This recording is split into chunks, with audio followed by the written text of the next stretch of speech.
Hello दोस्तों, the art talk में आपका वेलकम है।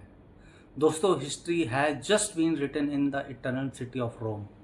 प्राइम मिनिस्टर ऑफ इंडिया की यह highly anticipated bilateral visit to Italy आज ऑफिशियली कंक्लूड हो चुकी है। जो लोग ग्लोबल पॉलिटिक्स को करीब से ट्रैक करते हैं वे जानते हैं कि यह कोई ऑर्डिनरी स्टेट विजिट नहीं थी। 26 सालों में किसी इंडियन प्राइम मिनिस्टर की यह पहली स्टैंड अलोन बायलैटरल विजिट थी और इसका outcome a total geopolitical shift. India और इटली ने आधिकारिक तौर पर अपने रिश्तों को एक स्पेशल स्ट्रेटेजिक पार्टनरशिप का दर्जा दे दिया है। एक मैच्योर ऑडियंस के रूप में आप बखूबी समझते हैं कि इंटरनेशनल डिप्लोमेसी में शब्दों का चुनाव बेहद प्रिसिशन के साथ किया जाता है। स्पेशल स्ट्रेटेजिक पार्टनरशिप का स्टेटस सिर्फ उन्हीं देशों को दिया जाता है जिनके बीच एब्सोल्यूट जियोपॉलिटिकल अलाइनमेंट हो।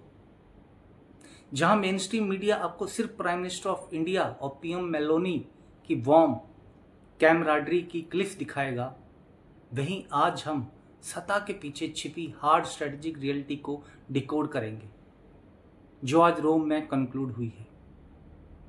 कैसे भारत ने वेस्टर्न यूरोप में अपना एक मजबूत एंकर सुरक्षित कर लिया है, जिसने पाकिस्तान के मिलिट्री एवेन्यूज के दरवाजों को हमेशा के लिए बंद कर दिया है और चीन की इकोनॉमिक मोनोपोलीज को एक करारा झटका दिया है। आइए आज फाइनलाइज हुए ऑफिशियल ज्वाइंट डिक्लेरेशन का बारीकी से विश्लेषण करते हैं। यह समिट सिर्फ खोखले बयानों के बारे में नहीं था, इसने 10 कॉन्क्रीट स्ट्रक्चरल टेक अवेज दिए हैं जो आने वाले दशक का रोड मैप तय करेंगे।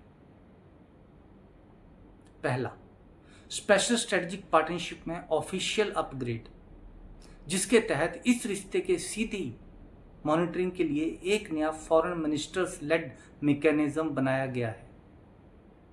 दूसरा, artificial intelligence and cutting edge tech पर भारी फोकस, ताकि भारत के मैसिव टैलेंट पूल को इटली की प्रिसिशन टेक्नोलॉजी के साथ जोड़ा जा सके और यह सुनिश्चित हो कि भविष्य की तकनीक अथॉरिटेरियन रिजाइम के नियंत्रण में ना रह जाए। तीसरा, डिफेंस एंड एरोस्पेस में एक बहुत बड़ा क्रिटिकल ब्रेक थ्रू। दोनों नेताओं ने एक ऐतिहासिक इंडस्ट्रियल रोड मैप साइन किया है जिसका पूरा फोकस आत्मनिर्भर भारत के तहत सैन्य हार्डवेयर यानी मिलिट्री हार्डवेयर के को डिजाइन, को डेवलपमेंट और को प्रोडक्शन पर है। चौथा, IMEC यानी India middle east Europe economic corridor के लिए एक रॉक सॉलिड रिकमिटमेंट दोनों नेताओं ने इस मेगा प्रोजेक्ट को इसी साल हकीकत में बदलने के लिए पहली मिनिस्ट्रियल मीटिंग बुलाई है। पांचवा, एक बड़ा बोल्ड इकोनॉमिक टारगेट।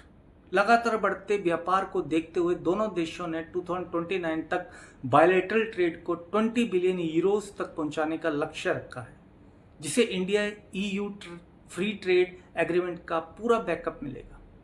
छठा, 2027 को आधिकारिक तौर पर India Italy year of culture and tourism घोषित किया गया है, जो हमारी प्राचीन सभ्यताओं को और करीब लाएगा।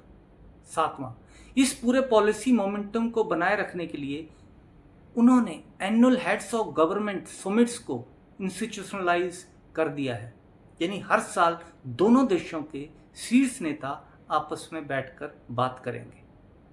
आठवां, आज एक बिल्कुल नया क्रिटिकल मिनरल्स MOU साइन किया गया है जो सेमीकंडक्टर्स और ग्रीन टेक के लिए भारत की सप्लाई चेन को पूरी तरह सुरक्षित करेगा। नववां, एग्रीकल्चर एंड फूड सिक्योरिटी पर एक कंप्रिहेंसिव पैक्ट, जिसके तहत प्राइम मिनिस्टर ऑफ इंडिया ने रोम में मौजूद FAO हेडक्वार्टर्स में एक हाई प्रोफाइल इंगेजमेंट को संबोधित किया। और 10वां, एक सुरक्षित मोबिलिटी पार्टनरशिप को भारतीय प्रोफेशनल्स और नर्सेस के लिए कानूनी रास्ते खोलेगी। और साथ ही फाइनेंशियल इंटेलिजेंस शेयरिंग को और कड़ा किया गया है ताकि इकोनॉमिक फ्यूगिटिव्स और ट्रांजिशनल क्राइम्स पर नकेल कसी जा सके। अब आइए इसके गहरे स्ट्रेटेजिक पिक्चर को समझते हैं। आखिर क्यों बीजिंग आज के इस कंक्लूजन को गहरी चिंता के साथ देख रहा होगा।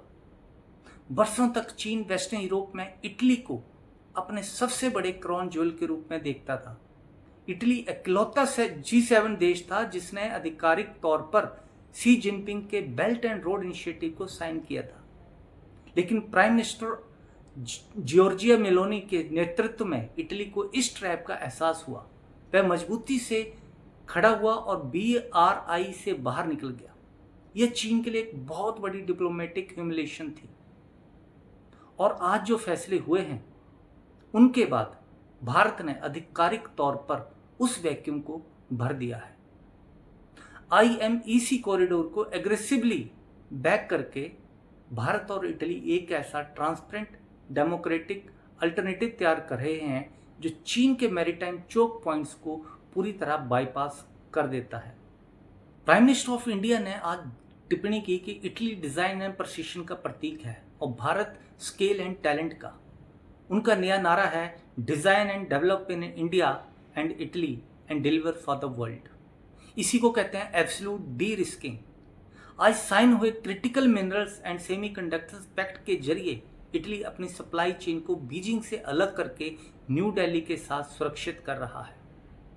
इसके अलावा इंडो पैसिफिक में एक रूल्स बेस्ड ऑर्डर पर इटली का खुला समर्थन यह साफ करता है कि चीन को अब हमारे मैरीटाइम बैकयार्ड में मनमानी करने की छूट नहीं मिलेगी। यूरोप की नेवल पावर्स अब भारत के विजन के साथ खड़ी हैं।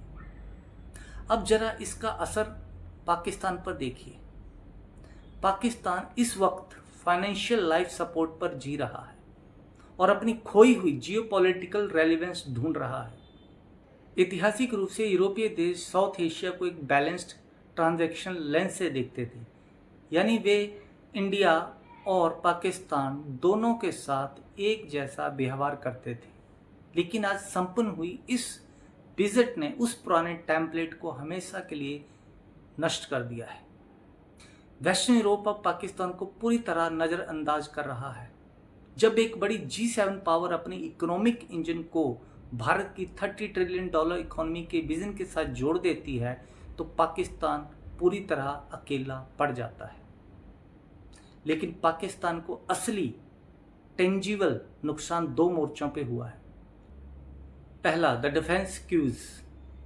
ऐतिहासिक रूप से इटली पाकिस्तान सेना के लिए नेवल और मिलिट्री हार्डवेयर का एक लिगेसी सप्लायर रहा है। हालांकि भारत का स्टैंड हमेशा से साफ रहा है, आप एक ऐसे देश को हथियार नहीं बेच सकते जो आतंकवाद को पालता है, और साथ ही भारत के साथ डीप स्ट्रेटेजिक पार्टनरशिप की उम्मीद भी नहीं रख सकते। आज जो defence industrial road map sign हुआ है उसके बाद इटली की बड़ी डिफेंस कंपनियां अब भारत के भीतर एडवांस टेक्नोलॉजी को प्रोड्यूस करने के लिए बाध्य हैं। भारत के साथ यह कमर्शियल और स्ट्रेटेजिक इंटीग्रेशन खुद ब खुद पाकिस्तान को होने वाली किसी भी भविष्य की सैन्य बिक्री पर एक अनरिटन आयरन क्लैड कॉन्स्ट्रेंट लगा देता है। भारत ने वेस्टर्न यूरोप में पाकिस्तान की डिफेंस सप्लाई लाइनों का दम खोल दिया है। दूसरा, चोकिंग टेरर नेटवर्क्स। आज दोनों नेताओं ने वैश्विक आतंकवाद से लड़ने की अपनी प्रतिबद्धता को दोहराया। टेरर फाइनेंसिंग और मनी लॉन्ड्रिंग से निपटने के लिए जॉइंट मैकेनिज्म को चालू करके इटली और भारत पूरी तरह एक सुर में आ गए हैं। इसका मतलब है कि फैटअप जैसे वैश्विक मंचों पर पाकिस्तान अब यूरोपीय देशों की न्यूट्रलिटी का फायदा नहीं उठा पाएगा। पाकिस्तान पर डिप्लोमेटिक हीट को अब स्थायी रूप से बढ़ा दिया गया है। दोस्तों, ग्लोबल डिप्लोमेसी खोखली बयानबाजी से नहीं चलती, यह चलती है इकोनॉमिक क्लॉड्स, हार्ड मिलिट्री पावर और स्ट्रेटजिक टाइमिंग से। दशकों पहले भारत को वैश्विक बदलावों के हिसाब से खुद को ढालना पड़ता था। आज भारत उन बदलावों को ड्राइव करता है। प्राइम मिनिस्टर ऑफ इंडिया आज जब रोम से रवाना हो रहे थे तो यूरोप में भारत का कद पहले से कहीं ज़्यादा ऊंचा हो चुका था। हमने चीन की बुनियादी ढांचागत महत्वाकांक्षाओं के खिलाफ एक मजबूत इकोनॉमिक फायरवॉल खड़ा कर दिया है और पाकिस्तान को उसके पारंपरिक वेस्टर्न डिफेंस पार्टनर्स को पूरी तरह से काट दिया है। यह एक मैच्योर कॉन्फिडेंट सुपर पावर की पहचान है, शांत, नापातोला और दुश्मनों के लिए बेहद घातक। हमारे जिन दर्शकों ने पिछले कई दशकों में भारत की इस इवोल्यूशन को देखा है, वे आज हासिल की गई इस कामयाबी के शेयर मैग्नीट्यूड को देखकर खुश हो रहेंगे। यही नई भारत की स्टेट क्राफ्ट है। इस ऐतिहासिक स्पेशल स्ट्रेटेजिक पार्टनरशिप पर आपकी क्या राय है?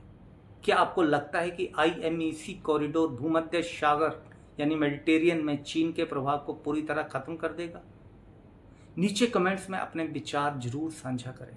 अगर आपको विश्लेषण का यह डीप, फैक्चुअल और मैच्योर स्तर पसंद आया हो तो इस वीडियो को लाइक करें और अपने जैसे विचार रखने वाले नागरिकों के साथ पक्का शेयर करें। दोस्तों, चैनल को लाइक करें, शेयर करें और सब्सक्राइब करना बिल्कुल ना भूलें। Thank you very much. जय हिंद।